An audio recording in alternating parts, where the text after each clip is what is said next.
Even though the world has always been the same shape and size, it has been shrinking and flattening in ways that the naked eye cannot see.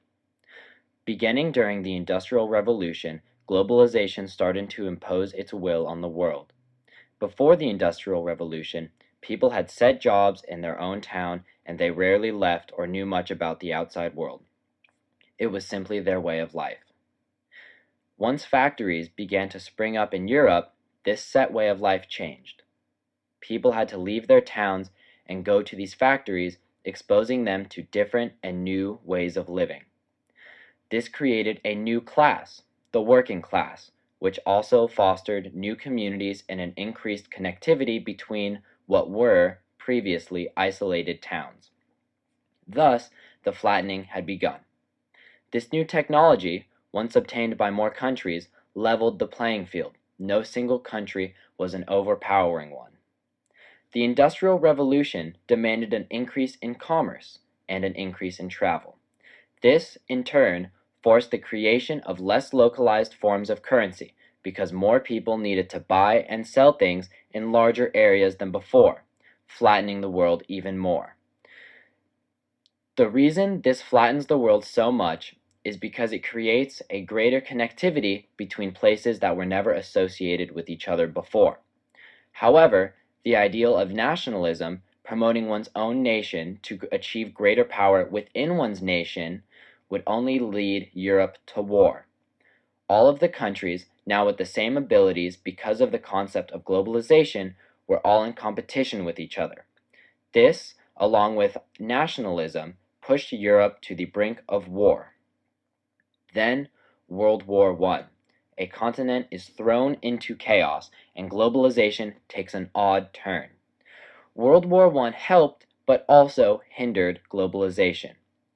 During war, modern war, new technologies will be researched and new ways of communicating will be developed. Allies will share more information and technology with each other, thus progressing globalization. However, tensions between nations at war will prevent globalization and flattening from occurring. Nations at war will not want to share information with each other during war or for some time after war is over. This is why national conflicts are such a complicated topic when referencing globalization.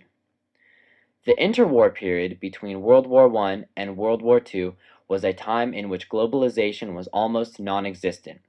All of the major countries were worried about rebuilding what they had lost and recreating economies that had been destroyed. After war, countries needed to focus on themselves before others, and this means that globalization will be hindered. Once World War II started, once again, new technologies were created and allies shared information while enemies broke ties with each other. Another interesting concept about globalization during war is that countries that would not usually be allies become allies in order to protect themselves. This, however, not directly helping globalization, brings these countries closer to each other, flattening the distance between them even more. After World War II, the UN was created in order to connect nations and solve world issues together. The nature of the UN greatly fosters the growth of globalization. Friedman defines globalization as the interweaving of markets, technology, information systems, and telecommunication systems in a way that is shrinking the world from a size medium to a size small, end quote. All of the nations within the UN constantly share information and technology, which is exactly what Friedman says globalization is. Also, the UN fosters trade between countries, which connects national economies with each other, further shrinking the world. After this, the world was on the fast track to becoming completely flat. As technology advances, everything from information to food reaches the individual faster and cheaper than ever before. Just think about how many everyday items you use that may say "Made in China" on it. Another example of globalization is the evolving job market. When you call for tech support, isn't it usually someone from a different country answering the phone? This is globalization.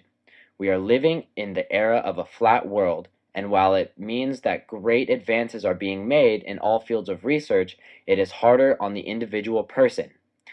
The reason for this is because the world is flat, competition for jobs that were only available to people in certain places are now available to people all across the globe.